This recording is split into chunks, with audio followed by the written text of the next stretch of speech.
What's going on, Seahawks fans? Last night was so freaking amazing. It felt special. It felt like those mid to early 2010s again. It just felt like all was right in the world because the Seahawks were beating up on the San Francisco 49ers in a game that mattered. And the Seahawks were getting the number one seed in the NFC. This is Seahawks Today. I am your host, Will Ortner.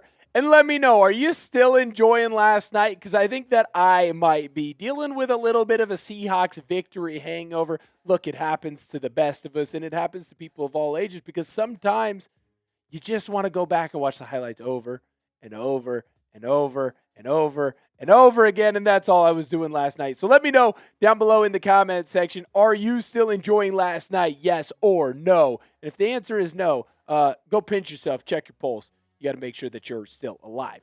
We've got the complete NFC playoff picture here. Again, this is being recorded Sunday morning, so the final action for Week 18 has not happened for all the teams that are playing on Sunday. But as it sits right now, you pretty much know who the Seahawks are going to play.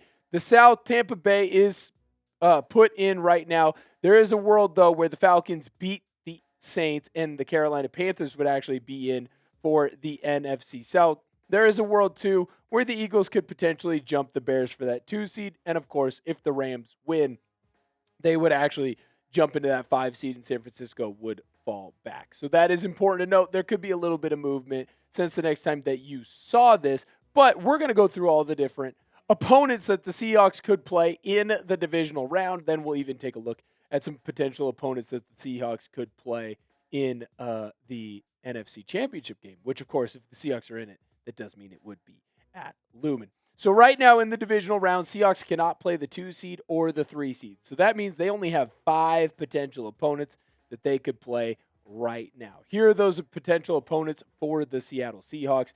That would be the Green Bay Packers, Los Angeles Rams, San Francisco 49ers, Tampa Bay Buccaneers, and the Carolina Panthers.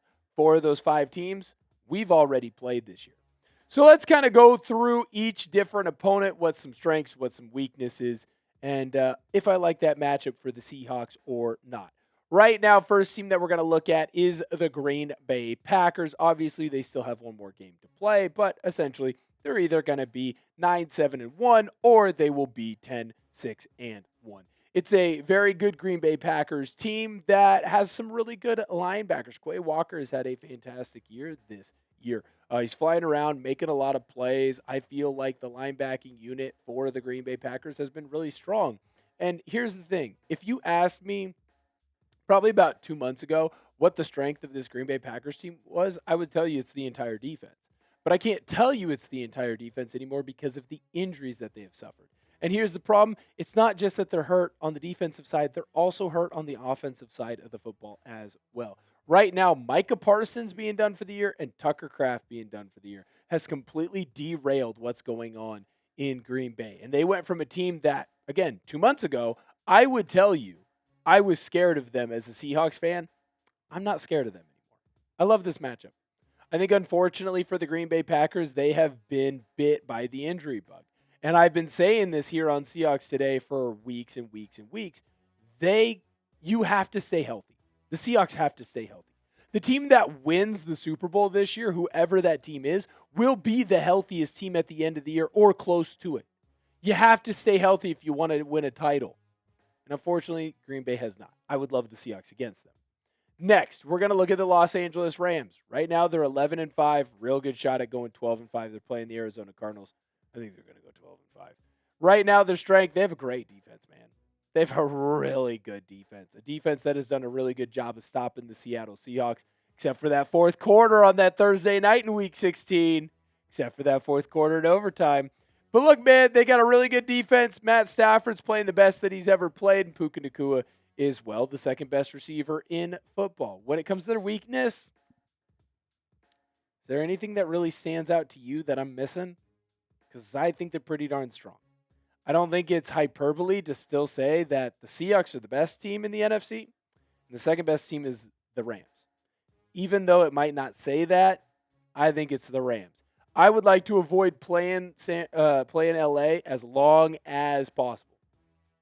As a Seahawks fan, if we can avoid them until the NFC Championship game, that would be a pretty big deal.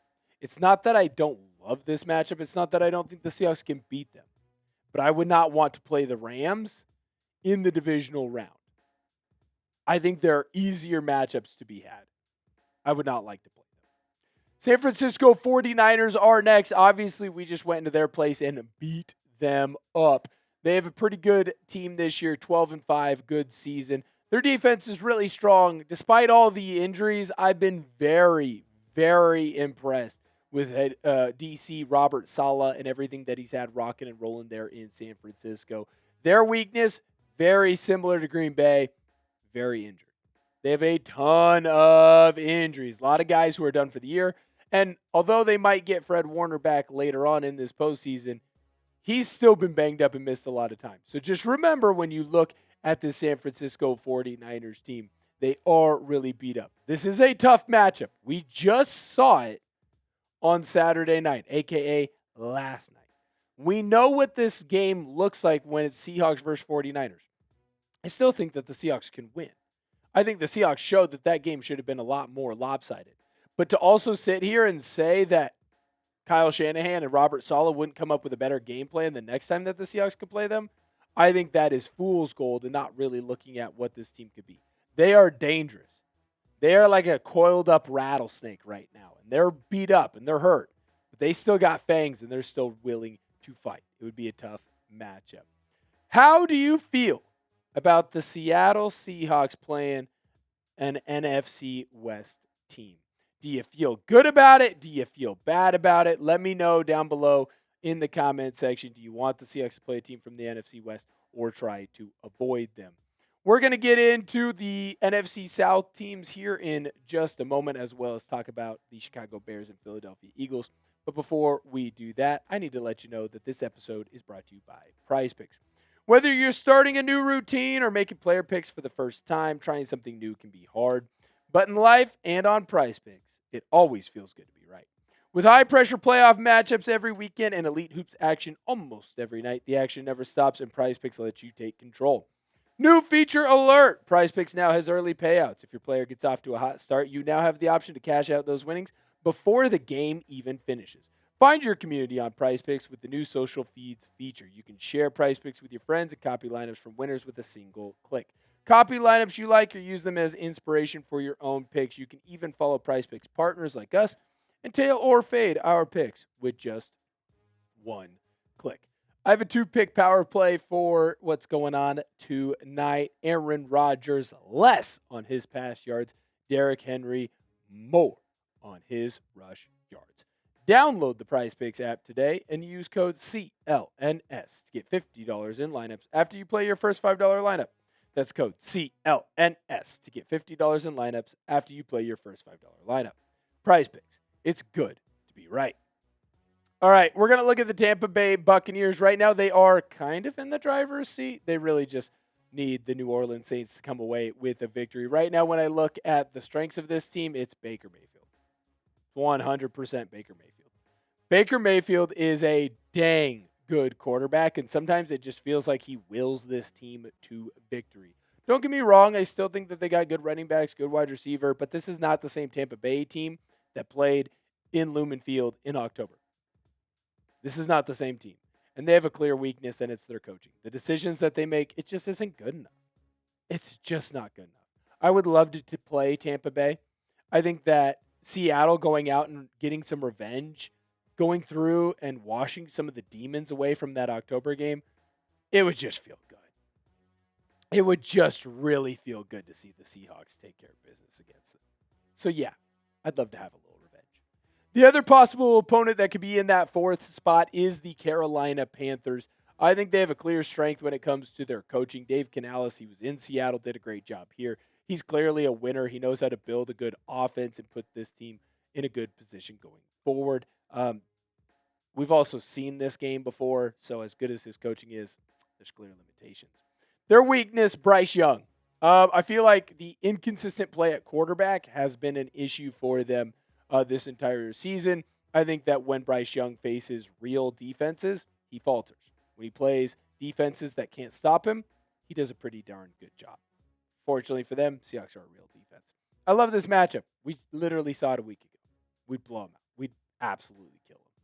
It would not be a close game, and it would be fun for me. I don't know if it would be fun for anyone else. Be honest in the comment section. Let me know who you think would be the most fun for the Seahawks to play in that divisional round.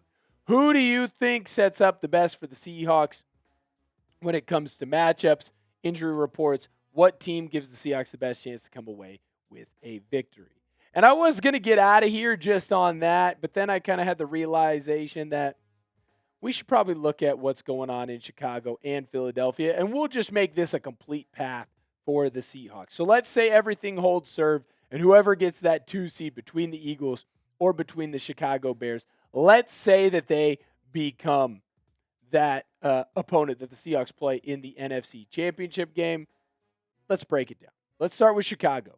Right now, they have an 11-5 record. Not an easy game coming up this week. Some coaching strengths. Ben Johnson's unbelievable.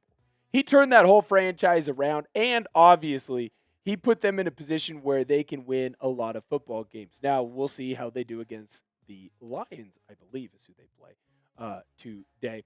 But what's most impressive for me and what's going on with this offense is the success of Caleb Williams. He's clearly turned into a really good quarterback in Chicago, so much so to the point where they actually have a chance at getting a 4,000-yard passer. So shout out to the Chicago Bears and shout out to Ben Johnson. I would say their weakness is their defense because from basically what I've seen and what I've heard, they are really opportunistic. And so when they create a bunch of turnovers, good. When they don't create a bunch of turnovers, bad. And they don't have a real good pass rush. Well, if you don't have a real good pass rush against the Seahawks, it's hard to create a lot of turnovers. I don't know that I love the matchup against the Chicago Bears, but I do feel pretty confident if the Seahawks were to play them. Now, the defending Super Bowl champions, we're going to look at the Philadelphia Eagles. Again, 11-5, still have one game left to go. Clear strength, their defense is really freaking good. Their defense is really freaking good. Vic Fangio, he set that defense up. They are not afraid to get after teams. But what is interesting is the offense. When they're clicking, it seems like they're still really good, but they're not clicking all that often. Is Jalen Hurts good? I think so, but no one else really seems to think so. A.J. Brown is always upset and always pissed off, so what's happening there? Saquon Barkley is good, but he's not as good as the year before. There's just a clear, and then who the heck is Kevin Patullo? There's a clear issue that's going on there in Philadelphia. So I got to say, I love our chances to come out of the NFC with not only the 1 seed, which we already got, but to win 2 games at home. If the Seahawks are able to take care of business and do the things that we know that they can, we're going to be smiling really damn pretty, and we're going to be ready for a game on February 8th, a game that I think the Seahawks obviously can come away with a victory. Thank you guys so much for tuning in. Hit that sub button and subscribe to the channel. We're within 200 subscribers of 79K. This channel just keeps growing and growing and growing. We've got daily content coming out for you on the Seattle Seahawks, so hit that sub button. Thank you guys so much for tuning in, and I'll catch you guys next time.